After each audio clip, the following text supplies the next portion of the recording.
Hey there, Biohacker community. Yarrow here. I am just so feeling privileged to be able to spend time with you, even if it is virtually. I wish I could be there in person. I just love this event.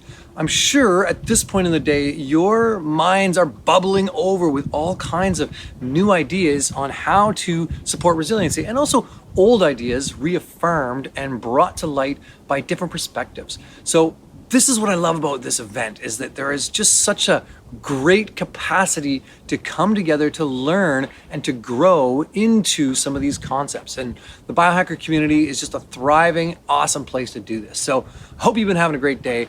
But I also wanted to just mention, I'm not going to do any slides because I want to just kind of dial you back in a layer and just peel back the onion for a moment and just be here with you, to be connected in this moment.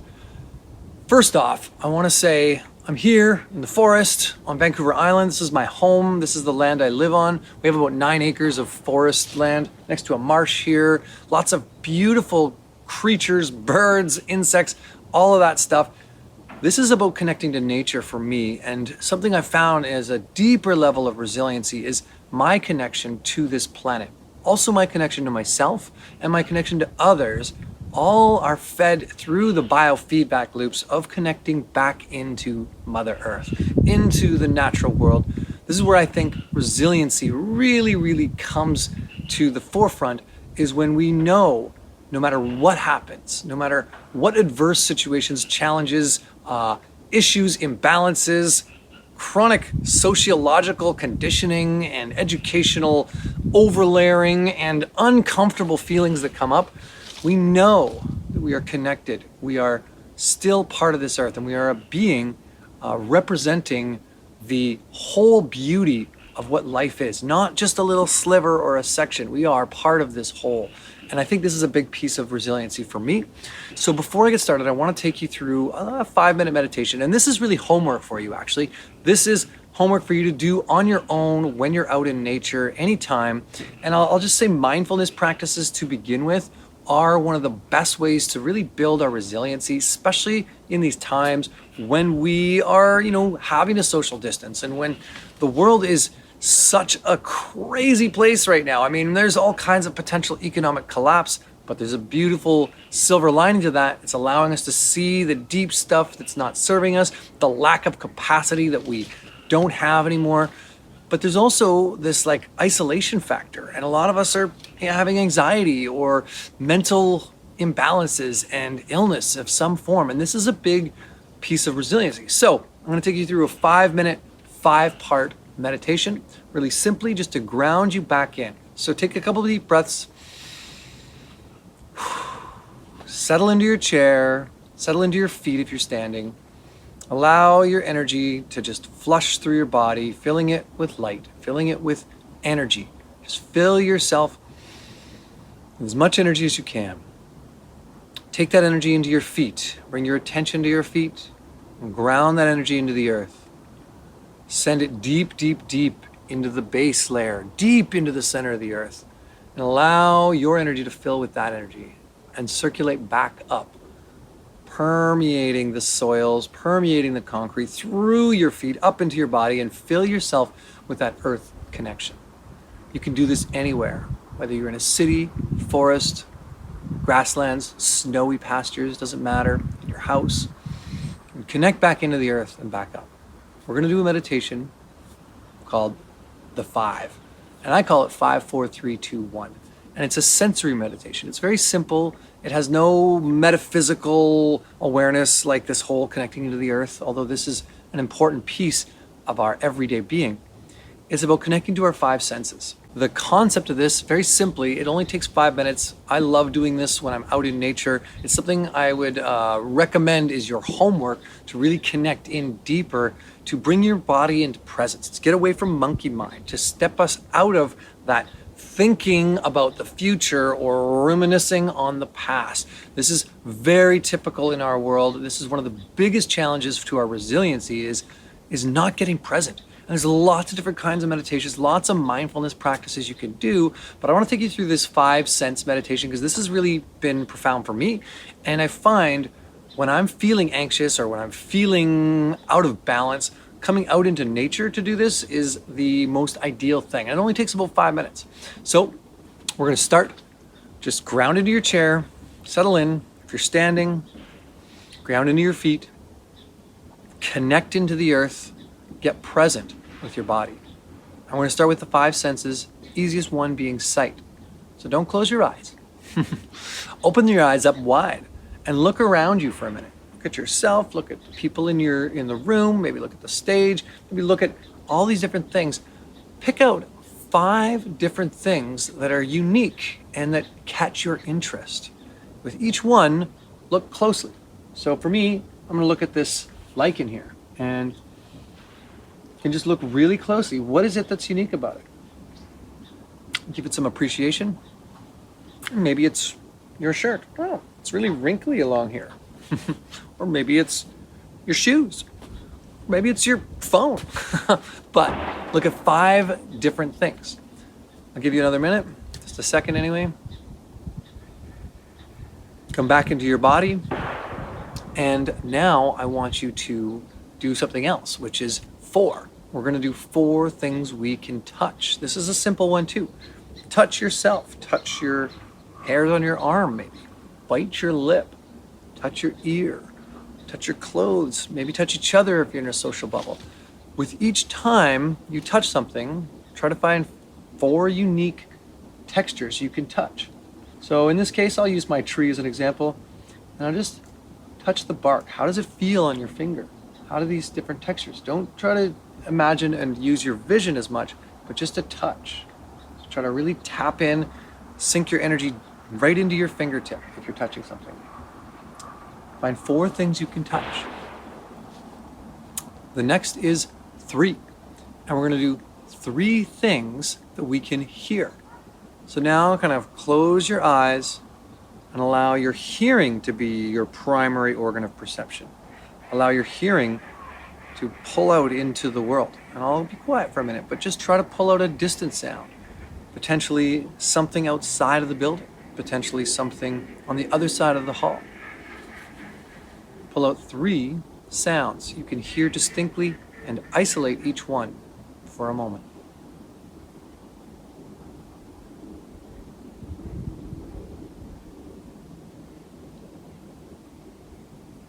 All right, I'm gonna keep us moving along. The next one is 2, and it's 2 things we can smell. Oh, that's me. Just kidding. Connecting with 2 smells, really trying to maybe pull in deep with your nose, pull in the environment around you, pull in the room smell, pull in yourself smell. It's a little harder in a conference hall to do this one, but really just trying to pull in and smell. Can you isolate 2 distinct smells and focus, let your nose be your primary organ of perception? Might smell the self. It's probably the easiest thing to smell right now. Maybe smell your phone or your book. Maybe smell your clothes. All right, coming back. Last one is 1. What is 1 thing you can taste? And I love doing this out in nature. For me, I might taste a little nibble of this bark. I'm a big nibbler. But for you, you might want to taste a hair, or even your jacket, or each other. Obviously, keeping social awkwarding at bay. What's 1 thing you can taste right now? Okay. Now this is a simple practice. Your homework is to go out and do this anytime you are feeling stressed. If you can make a practice of this, doing this once a day, a couple of times a week, out in nature is ideal to just ground in the body. This is going to be a great practice for you. So now I want to take it to resilience on a polluted planet. We live in an environment that is growing in toxicity. Probably the biggest issue of our time is not about this economic collapse. It's not about who's right and who's wrong, or politics, or even our social media experiment that we've been doing in creating hierarchy levels of influencer. All this stuff is secondary, it's tertiary.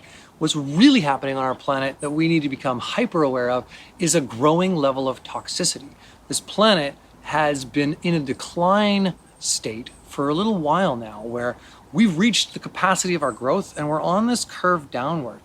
This speaks to something that's happening at a kind of larger time scale right now, the collapse of a certain way of being. It's making room for a new way of being, to evolve our capacity to be more intelligently designed in how we show up, to be more in connection with the world, as part of the world, as a global consciousness, as well as an individualized version of that.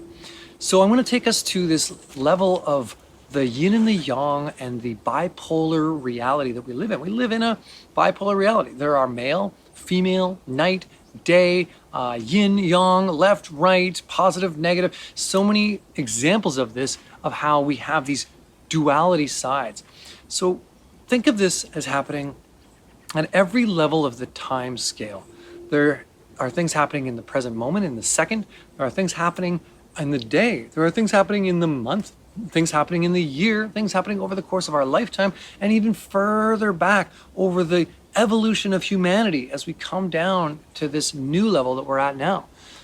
Remember that all resiliency and all resilient beings have the capacity to handle large amounts of disruptive influence while still maintaining and thriving in a peak performance level, in a peak engagement level, in a way of being really able to handle all of this stuff coming in. So that's our goal when it comes to resiliency, is that we want to be able to actually handle some of this pollution while still maintaining a really high quality of health in our body, mind, and emotional and spiritual selves.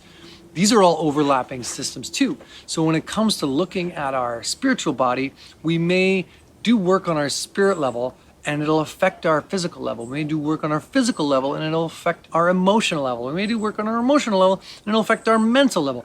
All of these will overlap. So no matter what area you start to work on in building your resiliency or building flow, really, it's going to be helpful for the entire whole. Now, I think of this duality as life and death. That's really what it is. Every second, every moment, every day, there is a death process and there is a recreation and creation process. Out of death comes creation. So partly what we want to do is get really, really good at dying, at letting what no longer serves us die, at moving out things that are toxic. So what we're going to talk about mostly is about the death process. It's about eating shadow. It's about clearing so that we can be that open vessel, so that we can handle and have the capacity to really thrive in even the most adverse situations. I find that the most important piece for me is that connection to the whole, this remembering that no matter what I'm struggling through, no matter what's going on for me, I am connected to something much bigger. I am part of this beautiful planet, and I know you are too. So that's what I've found to be one of the most useful practices, is just that rekindling of my senses, bringing myself back into my body, remembering that there's a much bigger picture going on.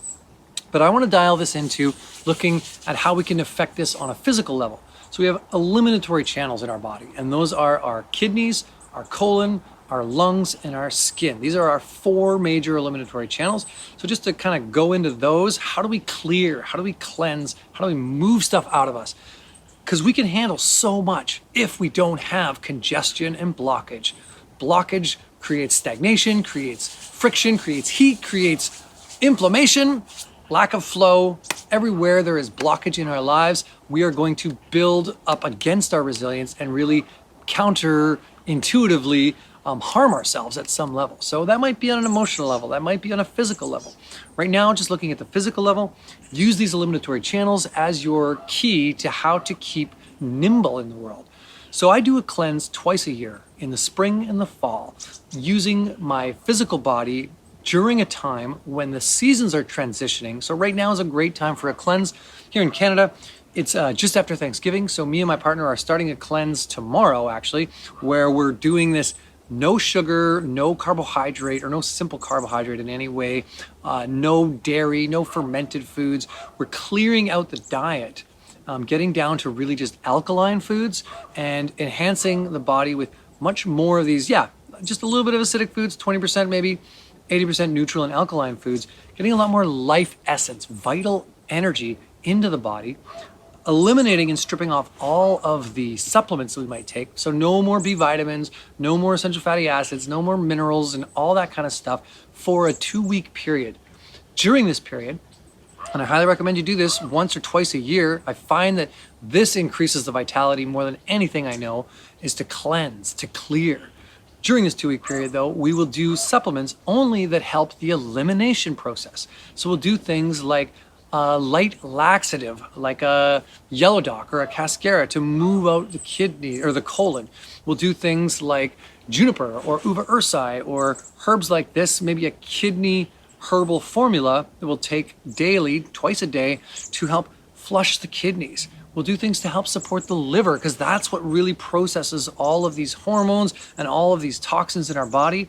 So we'll move the liver, maybe take a liver supplement, take a kidney supplement, move that out with a little laxative. This is a great way to start cleansing the body. Meanwhile, following through with a diet that is really clearing and cleansing. Again, eliminating all of your building supplements. No acidophilus, no medicinal mushrooms, none of this kind of stuff. Just clearing and cleansing. We'll also try to drink a lot of herbal teas, get really hydrated, move a lot of water through our system. And then if we're working on the colon, or maybe we want to work with heavy metals, or maybe there's radioactive isotopes in our environment, or maybe there's other toxins, we want to use things that are going to bind to these toxins and push them out of our body.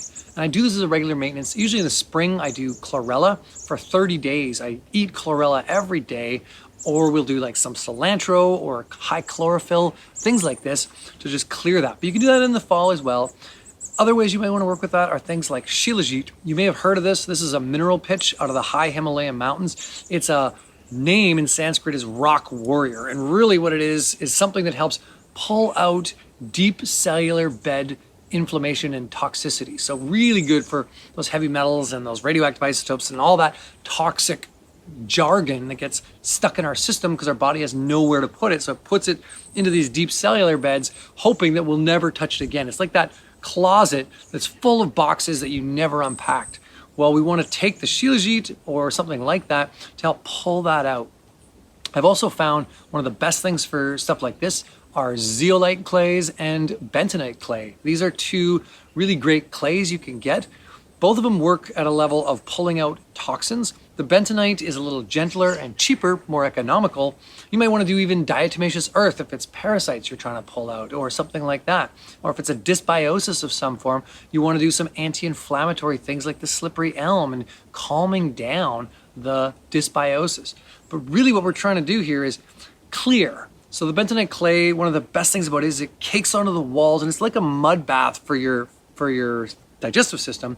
It's going to clean the pores or clean the microvilli and strip off many of the toxins, push them out through the colon. I also find the zeolite clay works really well this way too. Usually I'll do a like 75% bentonite to 25% zeolite, make that a little clay bomb in a bit of water, drink that back daily if I want to clear this area. The next thing I want to mention and talk about is the skin and the lungs. I'm not going to take too long to go into these, but if you can imagine that the skin is the largest eliminatory organ you have. This is the biggest place for elimination in your body.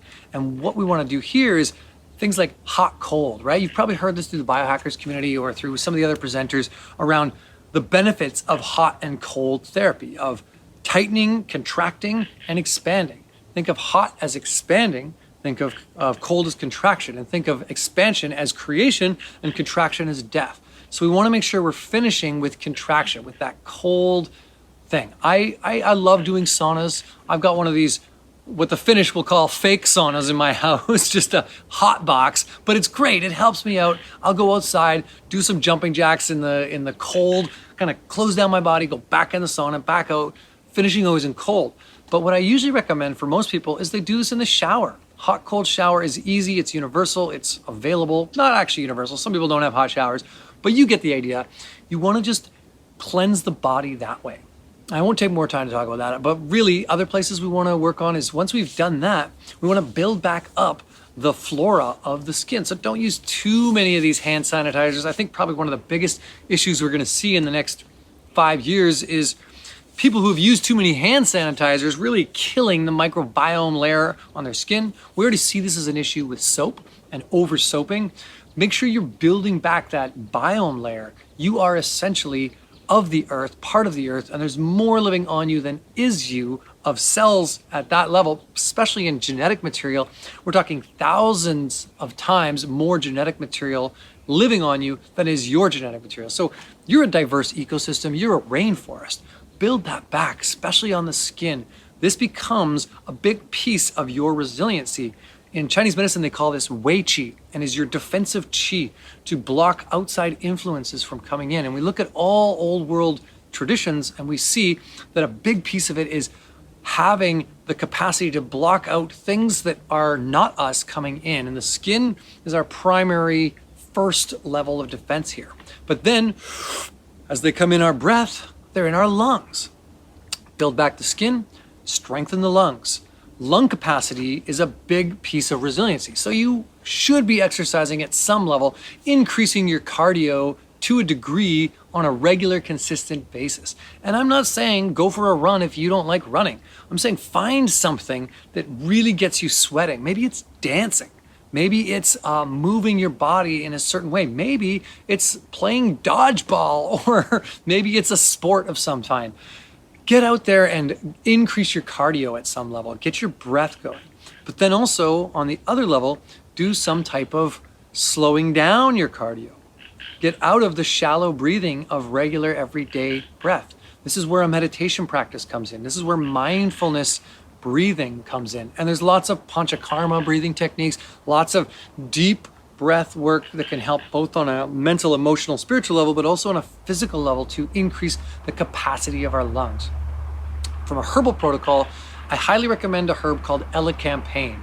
This is also known as elfwort, and it grows through Europe. It's a European herb. It's a great one for toning the lungs. The reason they call it elfwort is because that's what you might use for an elven arrow. It's a good one. It's also one that's great when it comes to dealing with corona or dealing with viral overload in the lungs, toning the lung tissue. This is a good one, but so is other ones like usnea is another one. Astragalus is a great herb to increase and strengthen the lungs. Cordyceps, reishi to increase the capacity to slow down the breath, get better oxygenation to the cells. We're looking at other herbs like possibly horehound or mullein or coltsfoot or hyssop. There's lots of herbs to strengthen and tone the lungs. I just highly recommend you do this every so often, some kind of lung protocol, especially here in the fall. It's the lung season. Eat spicy foods. They will help increase the lung capacity, and just treat your lungs like a temple. Imagine they are a vessel. We live in an environment where there's lots of airborne pollutants. If our lung microvilli, or the capacity of the lungs, are strong and our mucous membranes are healthy, we can handle taking in some of these toxins and then shedding them out and moving them out of the system. I think of a common cold as an opportunity to heal and clear the mucous membranes. So instead of taking things that are going to stifle the cold, we want to increase the mucus and get clear, clean mucus. This is where golden seal comes in handy. That's one of the greatest herbs for that. Even echinacea can support stronger, healthy mucous membranes. So look at that. That's another piece of your cleansing.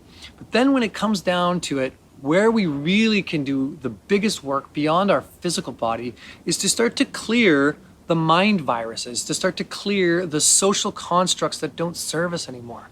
I think this is the opportunity we're seeing right now with Corona, with this present day, is that we're seeing where our capacity is low, where our capacity is not available. A lot of us are suffering right now from some level of mental illness. Being socially isolated is not how people are meant to be. We are meant to be in community. We are meant to be connected. So find ways to connect. Connect with people either online or in person in your right bubble, but make sure you're connecting. The reason I wanted to take you through that practice at the very beginning is because it's a deep level of connection to the self and to the senses. The places we want to connect in our lives are first off to ourself, then to our environment, and then to our communities. So start with connection to self. Get into your sensory body, get into your presence, do some meditative practices, write, journal, connect with the self, get deep into the cathartic state, be radically honest with yourself, look at the shadow side of what is no longer serving you. Remember that all stagnation starts with blockage. And if we want to be resilient, we need to move out blockage. Doesn't mean work harder, try harder, do better. It means look at blockage. And sometimes that means taking space away, taking a break, taking a step out, and going, wow, and just noticing where those blockages are. I think the best thing we can notice, especially with what's going on right now, is where are the places in our life that are not nourished properly? Is it our physical body? Is it our romantic relationship? Is it our family connection? Is it issues with our parents or another person in our life? Is it an issue with society as a whole? Is it a political issue where we struggle with the way things are going that we don't approve of or don't align with us? Look at those. Eat the shadow. Take the time to stop, drop, and go, what if this is me? How can I change my output of this, my experience of this? Because this is where real resiliency comes. It's not from lashing out and fighting the man or hitting things full on, head first, like a warrior champion. It's really about slowing down and acknowledging and claiming our own personal responsibility in each moment. So for me, I'll use an example. I don't totally align with the way our health system and the political structure has gone about newscasting and creating this big dramatic story around what's happening with Corona. I don't align with that at all. At the same time, me beating myself up over it or shouting out to people, this is not right and this is injustice, doesn't serve or help at all. What I can do is open up capacity in my own vessel by taking time out and really enveloping what does serve me, what does bring better vitality to me, to this life, and then reflecting that back out into the world by being a mirror of what is possible for anyone.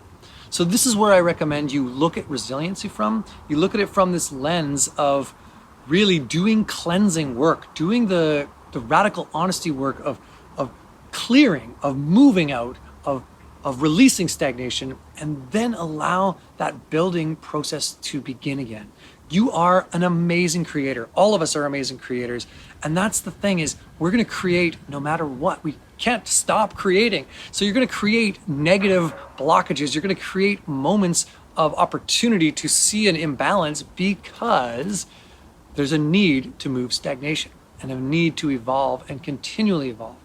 I believe that on this planet, we have the capacity to handle so much more than we give ourselves credit for. And I don't think we're going anywhere. I think humanity is this brilliant, beautiful group of collective consciousness now that is evolving in a way that potentially could really hold a deep level of transcendence for this planet, provided we can eat a bit of shadow, provided we can do the death process, we can get that work done and really come to a deeper level of acknowledgement in the self and in the collective of how to show up with the most authenticity and creative energy to fuel this world. Okay, thanks for joining me. I really appreciate you. I hope you had an amazing day today. Hope you walk away tonight with just a new sense of self in your body. Yes, this is the work we are here to do. All of us, like I said, are amazing radical creators, and I just really want to just empower you to do this clearing work so that you can go forward and be the best version of yourself in every moment with full presence and full authenticity and full integrity. Ciao for now. See you next time, friends. Broo! Can you hear us? Can you hear Teemu? I can hear you. Oh, yes. Technology. Happy to be here. And you are literally in the middle of the forest right now, my friend. Oh, that's beautiful. Now, there was and it's raining here. We're in a rainforest. I can hear you. That's pretty amazing. We are in the future, in a cyberpunk future here, where there is no nature anymore. it's lost, and we have all masks and social distancing going on, viruses and all kinds of things, a utopia. But at the same time, yesterday I read from the news that first time in the world, in Finland, they did a study where they carried literally the forest in the front yard of daycare children who lived in concrete jungles. And they let them work on plants and tender the garden. And you know what the results were of that study? Biodiversity intervention enhances immune regulation and health-associated commensal microbiota among daycare children. And basically it goes into saying that in 1 month there was significant change in the microbiome, significant change in immune system, including interleukin-17A and several other biomarkers that showed that there was a reduction in risk for all kinds of allergies and things even linked to diabetes and blood sugar control. Are you surprised, Yarrow? What do you think? It's a little hard to hear you, but I think if you're talking about the microbiome of the forest and of the environment, everywhere there is just so much more life. There is more than 50% of life that we can't see. So all the fungi and all the bacteria and all the little protozoa, this is more of life on Earth than anything else. So there's a lot we still have to learn about resilience. And these systems are these concentric rings of interdependency that are just so beautifully layered and dovetailed into each other. We have a lot to learn about all this stuff still. So you are basically living in the middle of the forest with your children. Yeah. Do you see a change in their microbiomes and vigor and health? I mean, the microbiome of the forest is changing all the time. I want to show you an example. You see this? This is a lobster mushroom. This is a mushroom that parasitizes another mushroom. It lives underground and it's a not so choice one, but when it eats it, it becomes, this one actually becomes the most choice edible in the forest. And it's just so big and beautiful and abundant.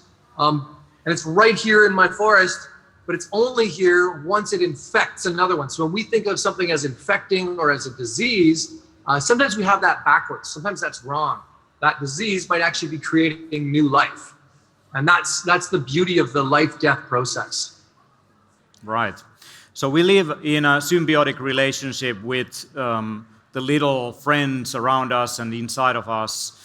And in coronavirus times, we are losing that connection in a way. And that has potential health consequences. And I have tried to use every possible opportunity to get to nature. And every time I do that, I feel a significant change in my state of consciousness and well-being. And I just literally, although I love technology and I love the digital world, I like to, also have my other feet underground and swim in untouched lakes and walk in untouched forests and collect mushrooms and berries and all that. And every time I do that, I feel that I want to do that more. I want to live there. I want to be embedded in it. And but in the end, it's this balance between technological advancement and also understanding that ancient technology, which is around us, is actually what we need to incorporate in our lives today if we want to advance beyond, with our current capabilities. So that is something that people very often forget. What do you think? I think that we live in a world where we need to develop better technologies. At the same time, we're getting so far disconnected as a society from the natural world that we need to develop technologies that enhance our capacity to have more time to reconnect, right? To be able to not be such worker bees all the time and to have that time, to be able to create the lifestyle of being part of this earth and being in between and working with both. So I'm a big fan of spending as much time as you can in the forest and of just at least 20 minutes a day. Just try to get out. And there's a saying, if you don't have 20 minutes a day, you need a whole hour. So make sure you give yourself that connection on a regular basis, and it'll enhance everything about your physiology. It'll enhance your mind. It'll enhance your spirit. It's really simple. You know, it's the simplest biohack you can do is reconnect to the earth. Absolutely. Love you, man. I mean, you're one of my favorite people ever, my good friend. I'm looking forward to visiting you in the Vancouver Island as soon as possible, but at least we will meet in Amsterdam 7th and 8th of May, hopefully. Also, that country makes these things possible, an event like this. So our audience, have you enjoyed Biohacker Summit so far? Give some noise to Yarrow as well. Yeah. Woo! Thank you all. Yes. We need Yarrow, you here, so we're looking forward to meeting you soon. And you all, by the way, welcome to Amsterdam. And the topic there will be hacking the ego. I think one of the biggest obstacles that people have actually is themselves. They are often on the way of their own progress and development, and you know, we all have different behaviors that are beneficial and behaviors that are not so beneficial. Definitely beneficial things would be to go to the forest, collect mushrooms, and you know, get hands-on with your food. And we need to do these things more. And then there's many other things that we procrastinate on. And in the end, like a lot of this self-development industry is really, you know, trying to help people who struggle, you know, to focus on things that matter to themselves. But in the end, like when you go deeper into anyone who is interested in improving themselves and to go deeper, you often notice that there might be a pathological reason why they are doing it, why they feel they are never enough, why they feel, you know, they need to achieve things, why they need to optimize things. And that is an interesting question that we want to answer there with a lot of helpers like Yarrow included. So thank you very much, my friend, my brother. Looking so much forward to meeting you soon.